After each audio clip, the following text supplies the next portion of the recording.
mañana. Comenzamos con Génesis parte 2, Dr. Fernando Quiles, Universidad Teológica de Spring. Pueden comunicarse con nosotros al teléfono 787-462-4272 que se encuentra en pantalla. Comenzamos con la segunda parte del libro de Génesis. El recurso es Dr. Fernando Quiles, Universidad de Spring. Cuando consideramos el capítulo 35 del libro de Génesis, específicamente los versículos que van del 1 al 7, vemos en ellos una gran enseñanza. Hace un énfasis en lo que es la bendición de Dios. Y no solamente en lo que es la bendición de Dios, sino cómo se obtiene la bendición de Dios. Lo que es en el caso literal histórico para Jacob es para cada uno de nosotros que somos creyentes. Es el mismo modelo que debemos seguir si queremos ser bendecidos como lo fue Jacob. Todos anhelamos experimentar la bendición de Dios en nuestras vidas. La pregunta es, ¿cómo voy a obtener esa bendición? Porque cualquier bendición que nos ofrece Dios es por su gracia. Y no es por nuestros propios méritos. No hay nada que nosotros podamos hacer que impresione a Dios. Así que la Biblia enseña que si queremos recibir la bendición de Dios, tenemos que cumplir ciertas responsabilidades. Responsabilidades generales y responsabilidades específicas. Responsabilidades generales. Bueno, primeramente tenemos que creer en la existencia de Dios. Creer en la persona y en la obra de Cristo. Arrepentirnos de nuestros pecados. Por eso es que en el capítulo 35 de Génesis, versículos del 1 al 7, también hace énfasis a algunas responsabilidades que son específicas. Cosas, en este caso, que Jacob tuvo que hacer para recibir la bendición de Dios. A lo menos para poder experimentar la ratificación de esa bendición prometida que había tenido en Génesis capítulo 25, 23 al 28, 13 al 15. Y vamos a considerar cuáles fueron estas responsabilidades que él tuvo que asumir y que se identifican con cada uno de nosotros como creyentes. La primera, tenemos que estar en el lugar apropiado. La segunda, tenemos que limpiarnos de todo pecado. Y la tercera, tenemos que estar en una buena comunión con Dios. Haciendo énfasis en la primera de estas responsabilidades, tenemos que estar en el lugar apropiado. Cuando vamos al capítulo a Génesis 33, versículos del 18 al 19, nos informa que Jacob, al volver a la tierra de Canaán, tomó la decisión de ubicarse en Siquem. No consultó con Dios. Esa no fue una buena decisión de su parte. Se dejó guiar por sus propios sentimientos. Y aquí hay una gran enseñanza. Si usted quiere recibir la bendición de Dios, usted tiene que estar en el lugar que Dios ha determinado. Génesis 31:13 lee: levántate ahora y sal y vuelve a la tierra de tu nacimiento. Lo que Jacob debió haber entendido, o lo que Jacob debió haber sentido, era la necesidad de volver a Betel, donde Dios se le había aparecido cuando huyó de su casa 20 años atrás. Dios le había hecho una promesa a Jacob: todas las familias de la tierra serán bendecidas en ti y en tu simiente, en el capítulo 28 de Génesis, versículo 14. Pero no se estaba dando en Siquem porque Jacob no estaba en el lugar apropiado. ¿Por qué no se estaban dando? Porque estaba en un lugar equivocado. Hay una reflexión en la página 198 de su libro que luego ustedes pueden considerar. Hacía falta una restauración espiritual. Y Jacob dependió, en este caso, de la iniciativa de Dios. La orden que Dios le dio a Jacob tenía 4 elementos. Repite conmigo, 4 elementos. El primero, levántate. Ese verbo da a entender una acción. ¿Cuántos de ustedes se pueden levantar? ¿Cuántos estamos aquí? ¿Cuántos de ustedes se pueden levantar? ¿Qué hicimos? Una acción. Si es que ese verbo levántate implica una acción física. Dios le estaba ordenando a Jacob levantarse, juntar todas sus cosas y marcharse a Siquem.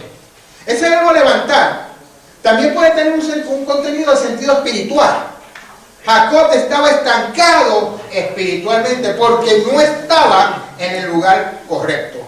Por eso precisamente cuando tuvo la lucha con el ángel de Jehová en Peniel, Génesis 32 del 22 al 31, se le dio a conocer el contexto y se estableció en los términos de que tenía mucho miedo. No nos debemos asombrar de esta declaración, Porque en nuestras experiencias, muchas veces cuando estamos en una situación radical, que nos puede causar algún tipo de temor, porque hay un gigante que pensamos que no podemos enfrentar, entonces acudimos ¿a quién? A la presencia de Dios, ¿ok? Porque es parte de nuestra naturaleza. Jacob estaba establecido en la tierra de Canaán y ya no sentía la necesidad de la ayuda de Dios porque estaba en la zona de confort. Repite conmigo, zona de confort. Dejó de confiar en Dios, se estancó en su vida espiritual. Y Dios le dice que para recibir la bendición primero tenía que estar en el lugar apropiado. Dios le da la orden de levántate. Y Dios le dice, sube a Betel. Dios no solo le dijo que dejara Siquem, sino Dios le dijo que subiera a Betel. Ir a Betel, ¿saben lo que significaba? Regresar geográficamente a ese lugar donde él había tenido esa primera experiencia y ese primer encuentro con Dios. El lugar donde Dios se le había manifestado. El lugar donde él había pactado con Dios una serie de promesas. ¿Por qué? Porque Dios se le manifestó en ese lugar por primera vez. Fue donde personalmente conoció a Dios por primera vez. Esa orden de ir a Betel le estaba indicando a Jacob que tenía que volver, oiga bien, a su primera experiencia espiritual. Al lugar de su primer amor. Aquel lugar donde el deseo de su corazón se manifestó en una forma íntima con Dios. Tenía que retomar, volver a ese primer amor según Apocalipsis 2, capítulo 4. Betel es el lugar donde Dios le hizo promesas.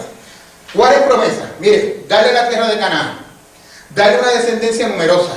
Su descendencia sería de bendición para todo el mundo. Dios estaría con él, lo protegería y lo haría volver de nuevo a su tierra.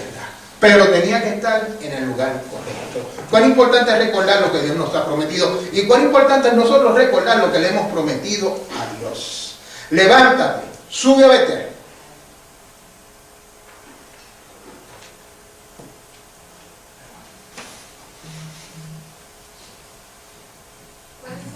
Perdón. Estamos en el capítulo 35, versículos del 1 al 7. ¿Ok? Hemos dicho ya que Betel es ese lugar donde Jacob hizo votos delante de Dios, es el lugar donde escuchó la promesa de Dios, es el lugar donde hizo varios votos con Dios, Génesis 28 del 20 al 22, y los votos que él hizo fue: número 1, Jehová sería su Dios; número 2, adoraría a Dios en ese lugar, en Betel; número 3, le daría a Dios el diezmo de todo lo que recibiera de él. Dios estaba queriendo hacerle recordar a Jacob los votos que él había hecho y necesitaba cumplirlos ahora. Hay una reflexión en la página 201 de su libro que me gustaría que luego posteriormente ustedes pudieran dedicarle algún tiempo en su momento personal. Le dijo: levántate, sube a Betel y quédate allí. Esa frase "quédate allí" tiene una implicación. No era que tenía que ir a radicarse en ese lugar por un momento corto, sino que era una orden específica para que hiciera un peregrinaje espiritual en ese lugar, porque en ese lugar iba a haber un cambio radical en su vida, un cambio de permanencia. ¿Cuántos de nosotros hemos tenido algún encuentro con Dios? De eso se trata. Pero Dios estaba interesado no solamente en el bien espiritual de Jacob, porque la promesa es para ti y para tu casa. Dios estaba interesado también en toda la familia, porque esa familia es prototipo de las primicias de lo que es el pueblo de Dios, de los cuales nosotros somos parte. Betel significa casa de Dios. Y le dice: haz allí un altar al Dios que se te apareció. El propósito de ir a Betel fue hacer un altar a Jehová. Jacob había prometido hacerlo, pero se le había olvidado el asunto. Wow. Dios en su gracia y misericordia no le reclama, sino que le hace conciencia de ese incumplimiento y ordena sus pasos de manera tal que lo motiva a poder cumplir con aquella palabra. Y ahí hay una gran lección. Muchas veces nosotros queremos comunicar un orden, pero queremos imponerlo.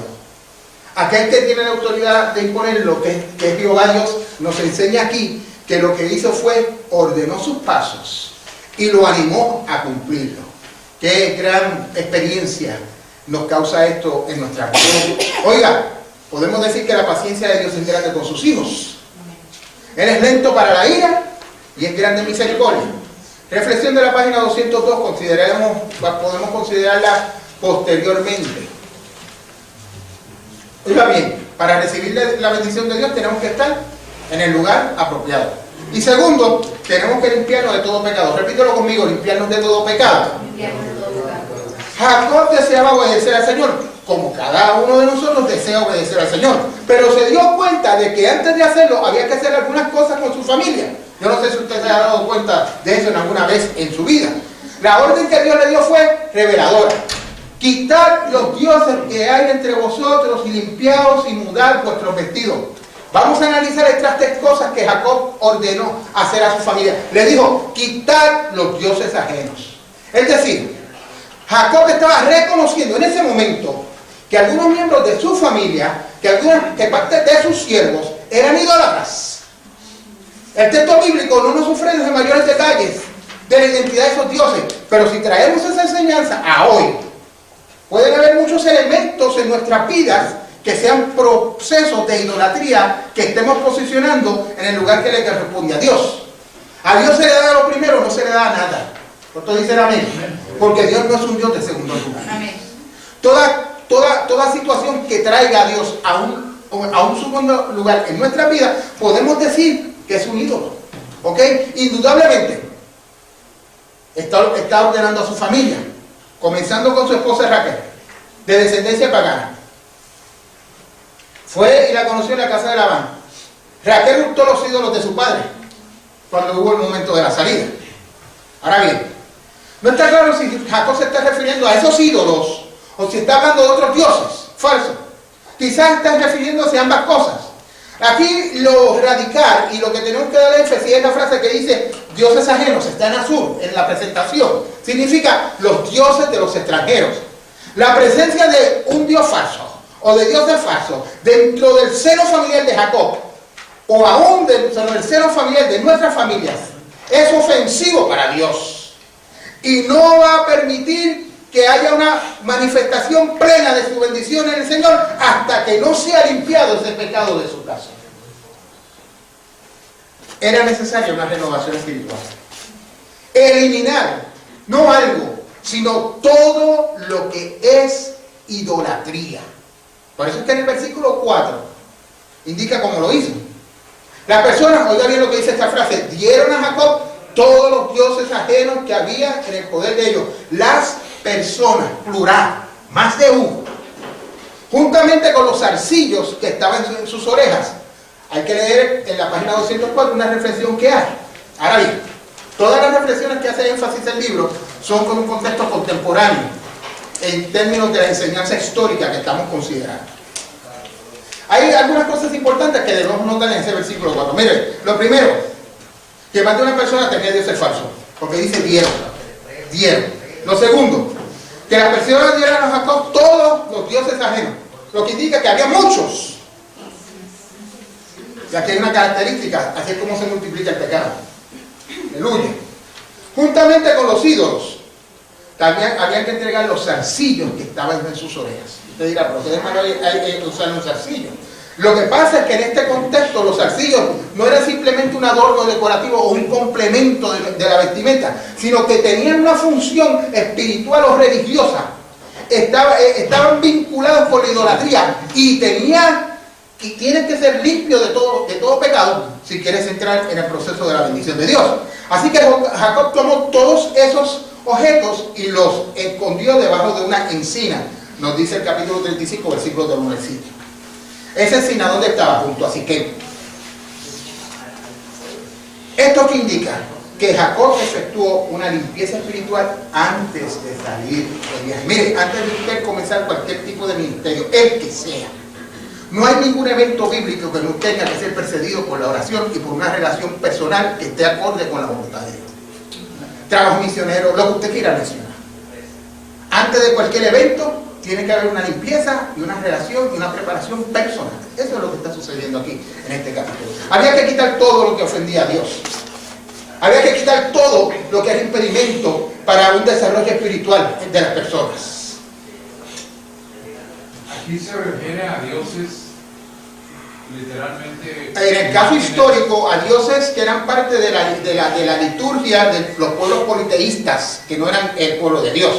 Pero hoy, dioses, idolatría, puede ser diferentes complementos dentro de nuestra realidad de vida. Puede ser trabajo, puede ser hijos, puede ser muchísimas cosas más, que nosotros posicionemos en un lugar que le corresponde a Dios, no solamente pensar en ídolos en términos de idolatría o de una imagen. Históricamente estamos hablando de imágenes, pero en el contexto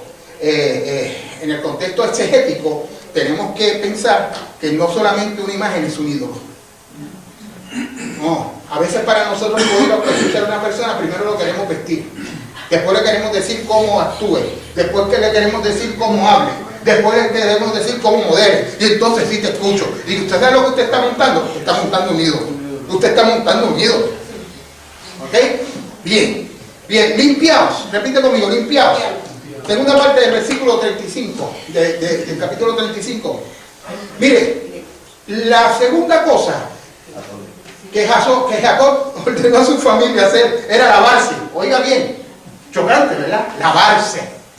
Y ese lavamiento de los cuerpos de la familia de Jacob representaba que había que haber una limpieza del alma. Obviamente el agua no va a efectuar ninguna limpieza espiritual, pero es un símbolo de limpieza. Así que al vivir tan cerca de una ciudad pagana, o sea, al estar en un entorno de un pueblo que no conoce a Dios, la familia de Jacob estaba expuesta a todo ese sinnúmero de prácticas y de pecados, haciendo una influencia sobre cada uno de ellos. ¿Qué nos enseña esto? Que debemos limpiarnos totalmente del pecado antes de acercarnos a Dios. ¿Cuántos me siguen? ¿Cuántos me siguen? No es suficiente eliminar el ídolo. Es que tienes que acercarte. Tienes que buscar esa limpieza espiritual. Tienes que buscar esa relación. Tienes que buscar esa bendición espiritual. Porque los pecados que nosotros cometemos nos ensucian, nos alejan de Dios y no nos permiten experimentar las bendiciones. Por eso es que si usted quiere experimentar la bendición de Dios, número uno, el lugar apropiado. Número dos, limpiarse de todo pecado. Mudar vuestros vestidos, retomando la historia de José. En tercer lugar, ¿qué le dijo José a la familia? Tienen que cambiarse de ropa. ¿Cuántos nos hemos cambiado de ropa alguna vez? Yo pienso que a veces más de una vez al día nos cambiamos de ropa. ¿Por qué? Mire, la respuesta es que el lavamiento del agua que estuvimos hablando, limpiados, representa la purificación del hombre interior. Repite conmigo, hombre interior. Cuando hablo del hombre interior hablo del alma. Pero el cambio de ropa, ¿sabe lo que representa? La purificación del hombre exterior. ¡Wow! El cuerpo limpio exige ropa limpia. ¿Cuántos estamos de acuerdo?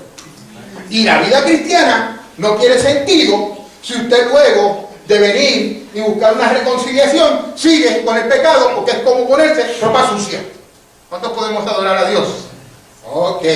Lo que Jacob está representando cuando ordena a la familia que se cambie de ropa es que desde todo el núcleo familiar, comenzando por sus esposas y con las peleas que tenían internas, comenzando con las diferencias que había entre sus hijos como Simeón y Leví, por traerle un ejemplo, todo ese cambio tenía que ser restaurado.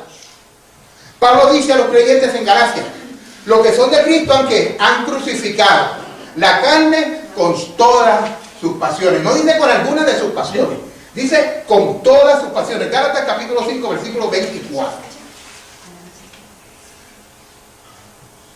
Estar en el lugar correcto, eliminar todo pecado. Y la tercera condición para recibir la bendición de Dios, ¿cuál es? Una buena comunión. Repite conmigo, buena comunión. Buena comunión. Es vital la comunión con Dios. Mire, la mayor experiencia que una persona puede tener es tener un encuentro con Dios. Esa es la mayor experiencia que puede tener el hombre. Esa es la mayor bendición que puede tener un ser humano. ¿Cómo llegó Jacob a tener esa buena comunicación con Dios? Bueno, después de haber estado en el lugar correcto. Después de haberse limpiado de todo su pecado, porque sin santidad nadie puede tener relación con Dios. Entonces tenía que adorarle. Wow. No anularlo, adorarle. El que adula busca algo a cambio del que está provocando. Pero la adoración no espera nada a cambio. Tenía que adorarlo. Dios le dijo lo que Él quería que hiciera. Dios siempre nos va a decir a nosotros lo que tenemos que hacer. le dijo, haz allí un altar al Dios que se te apareció. Y cuando él provocó esa promesa de construir el altar, lo primero que hace es que ofrece sacrificios a Jehová. Comienza a adorarlo. Y obviamente al hacerlo, estaba adorando a Dios. Y obviamente lo estaba haciendo en el proceso correcto, porque primero estaba donde Dios quería. Y segundo, se había tenido buscando una presencia directa con Dios. Entonces la adoración iba a llegar. Y como consecuencia de esa adoración, entonces él iba a tener una revelación por parte de Dios. Lo que es para él, es para ti. Diga, hermanos, es para ti. Es para ti. Dame un fuerte aplauso al Rey de Reyes. Aleluya. Tuvo que adorarlo. Hizo sacrificios. Restablece la comunión con Dios.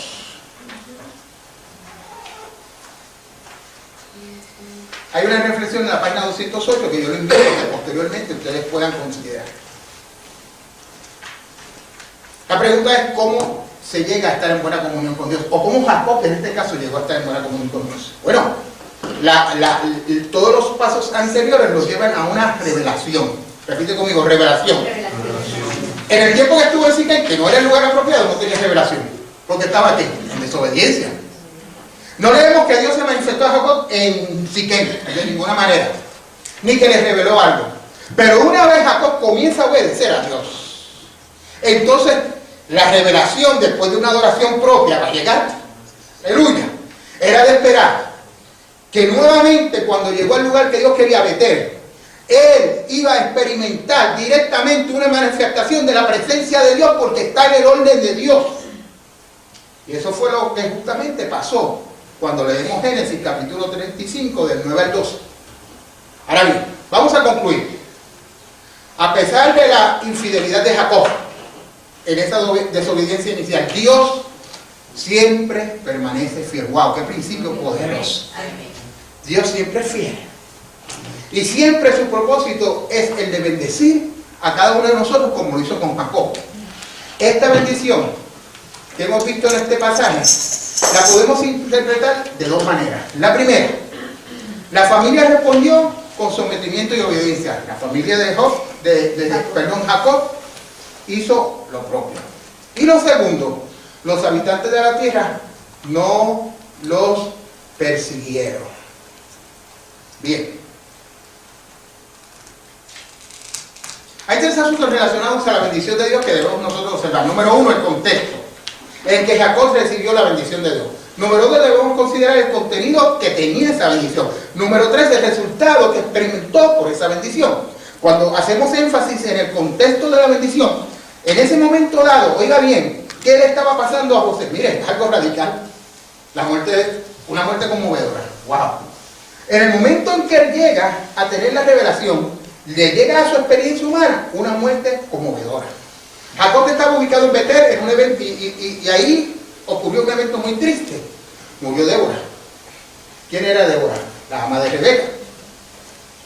Al parecer Débora fue la mujer que cuidaba a Rebeca cuando ella era niña, pequeña, bebita. Así que Débora murió a una edad muy avanzada y probablemente tenía más de 100 años de edad. La Biblia no menciona nada de la muerte de Rebeca, pero sí menciona de la muerte de Débora. ¿Por qué? ¿Qué extraño? No hay nada extraño. La muerte de Débora, siendo radical, era una bendición para Jacob. ¿Sabe por qué? Porque terminaba con el pasado. ¡Ah, aleluya! Yo no sé si tú me sigues. Terminaba con su pasado. ¡Wow! Era evidente que habría sido como una abuelita para Jacob. Débora vio a Jacob nacer, indudablemente lo amaba, siendo el hijo favorito de Rebeca. Cuando muere, Jacob la sepulta al pie de Betel, debajo de la encina. El lugar de su entierro fue llamado Alon-Bacut, que significa la encina del llanto. La muerte de Débora marcó el fin de la generación de su madre.